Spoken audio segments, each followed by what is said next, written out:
Queridos amigos e irmãos, celebramos neste domingo a solenidade da Epifania. Nesta solenidade, a grande luz que irradia da gruta de Belém, através dos magos vindos do Oriente, esta luz inunda a humanidade inteira.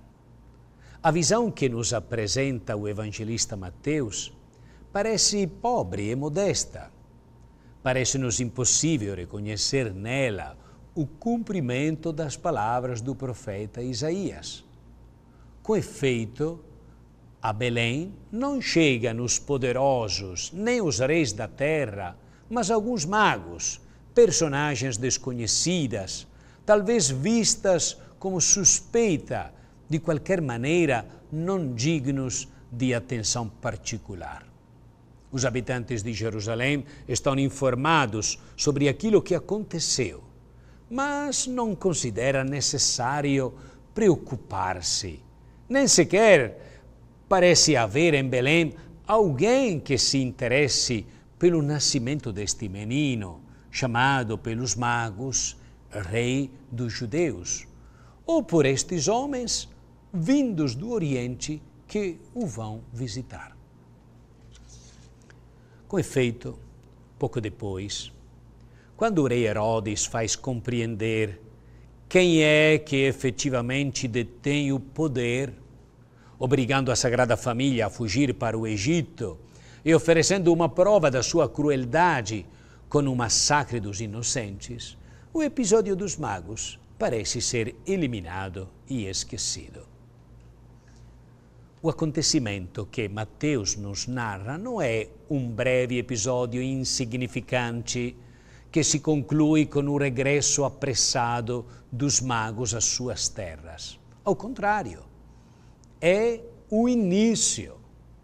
Aquelas personagens provenientes do Oriente não são as últimas, mas as primeiras da grande procissão daqueles que, através de todas as épocas da história, sabem reconhecer a mensagem da estrela, sabem caminhar pelas veredas indicadas pela Sagrada Escritura e, assim, sabem encontrar aquele que é aparentemente fraco e frágil, mas que, ao contrário, tem o poder de conferir a maior e a mais profunda alegria ao coração do homem. Com efeito, nele manifesta-se a realidade maravilhosa, que Deus nos conhece e está próximo de nós, que a sua grandeza e poder não se manifestam na lógica do mundo, mas na lógica de um menino inerme, cuja força é unicamente a do amor, que se confia a nós. No caminho da história, há sempre pessoas que são iluminadas pela luz da estrela, que encontram no caminho e chegam até ele.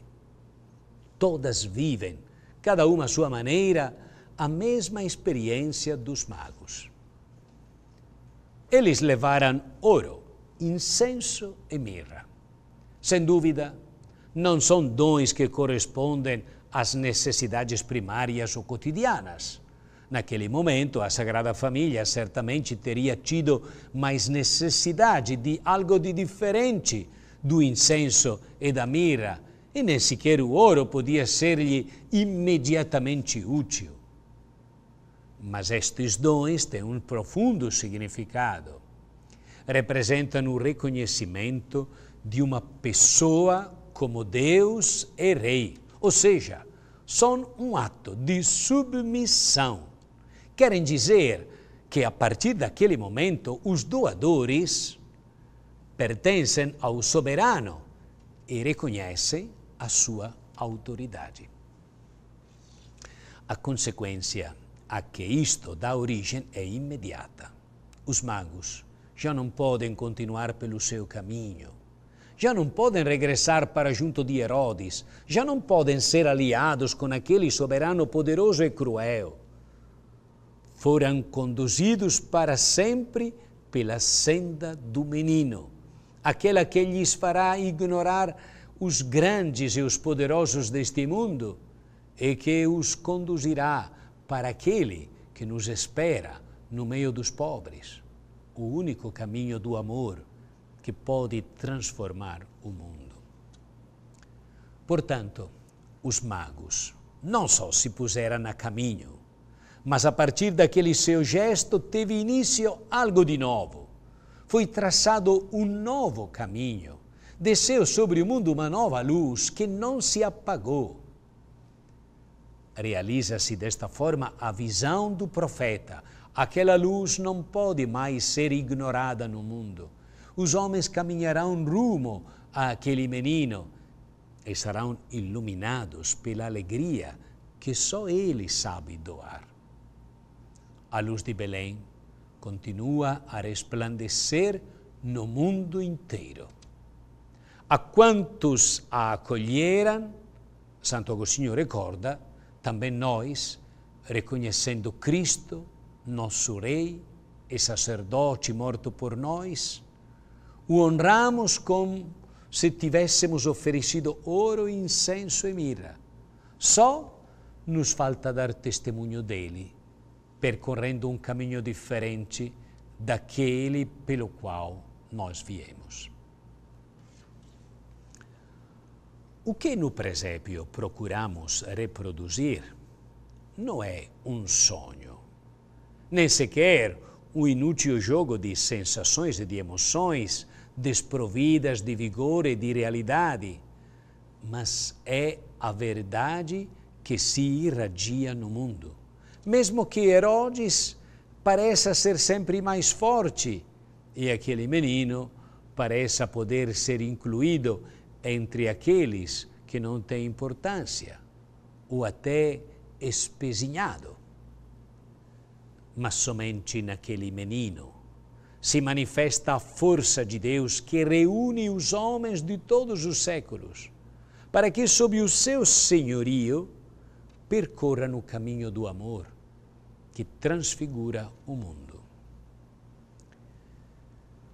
Todavia, embora os poucos de Belém se tenham tornado muitos, os crentes em Jesus Cristo parecem ser sempre poucos. Muitos viram a estrela, mas são poucos que empreenderam a sua mensagem, que a compreenderam. Os estudiosos da Escritura do tempo de Jesus conheciam perfeitamente a palavra de Deus. Eram capazes de dizer, sem qualquer dificuldade, o que se podia encontrar nela a respeito do lugar onde o Messias teria nascido. Mas, como Santo Agostinho diz, aconteceu com eles como com as pedras milhares que indicam o caminho. Enquanto davam indicações aos romeiros a caminho, eles permaneciam inertes e imóveis. Então podemos perguntar-nos, qual é a razão pela qual alguns veem e encontram, e outros não? O que abre os olhos e o coração? O que falta àqueles que permanecem indiferentes, aos que indicam o caminho, mas não se movem? Podemos responder que o que falta, o que acontece é que há demasiada segurança em si mesmo, a pretensão de conhecer perfeitamente a realidade, a presunção de já ter formulado um juízo definitivo sobre as coisas, tornam os seus corações fechados e insensíveis à novidade de Deus. Sentem-se seguros da ideia do mundo que formularam para si mesmos e não se deixam abalar no seu íntimo pela aventura de um Deus que deseja encontrá-los. Depositam a sua confiança mais em si próprios do que nele e não julgam possível que Deus seja tão grande a ponto de se poder tornar pequeno, de se poder aproximar verdadeiramente de nós. No final, o que falta é a humildade autêntica, que sabe submeter-se ao que é maior, mas tem também a coragem genuína que leva a crer naquilo que é verdadeiramente grande, mesmo que se manifeste num menino inerme. Falta a capacidade evangélica de ser criança no coração, de se admirar e de sair de si mesmo para seguir o caminho indicado pela estrela, a caminho de Deus. Porém, o Senhor tem o poder de nos tornar capazes de ver e de nos salvarmos. Então, queremos pedir-lhe que nos dê um coração sábio e inocente, que nos permita ver a estrela da sua misericórdia e seguir o seu caminho para o encontrar e sermos inundados pela grande luz e pela verdadeira alegria que Ele trouxe a este mundo. Assim seja.